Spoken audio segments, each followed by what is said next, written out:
Hindi talaga umattend ang Vice President Lustay ng mga DDS na naduwag. Asan na yung sinasabi niyang bloodbath daw?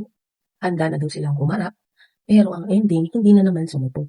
Kasi nga po, tuwag, iwas ng iwas dahil alam niyang guilty siya sa mga akusasyon sa kanya.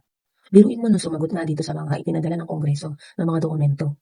Sumagot siya pero hindi niya sinagot isa-isa itong mga allegation sa kanya at hindi rin dininay. So, ibig sabihin lang ba nito na guilty talaga si Sara Duterte at takot na takot umarap dito sa Kongreso? Akala ko ba matapang ang BP niyo? Akala ko ba malinis ang BP niyo? Alam niyo mga kababayan, hindi na dapat yan aabot ng 2026 kung ang BP niyo ay nakikipag-cooperate, kung ang BP niyo ay walang ginagawang masama. Dahil sa uli, malalaman at malalaman natin ang katotohanan. Guilty ba siya o hindi? Pero sa ginagawa niya, pinaabot niya pa ng 2026. Tapos sasabihin na naman na mumulitika lang. Sabi ko nga sa inyo, kung nakipag-participate si Sara Duterte noon pa lamang, tapos na sana to.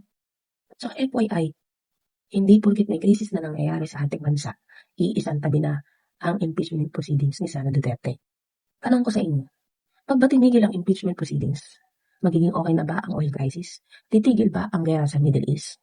Hindi, di ba?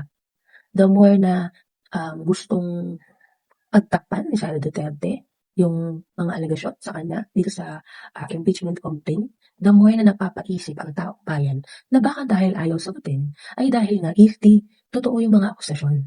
Well, nakita naman natin yung ibang ebidensya na nagpapatunay na guilty talaga si Sara Duterte. May partisipasyon talaga siya sa nangyayaring korupsyon. Diba?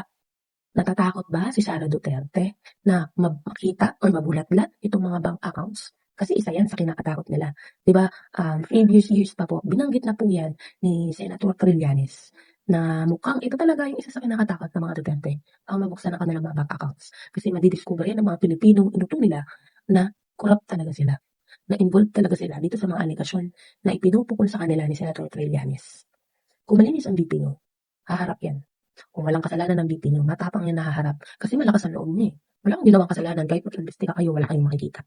Tandaan nyo, ang pamilya Duterte lang po ang mahilig magplanta ng mga ebidensya na hindi naman makatotohanan. Ang Marcos administration hindi po ganyan. Dahil doon sila sa tama.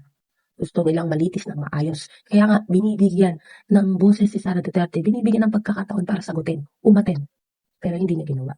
Dahil alam niya, alam din natin, na mahuhuli si Sara Duterte sa sarili niyang bibig. Siya mismo ang sisira sa sarili niya.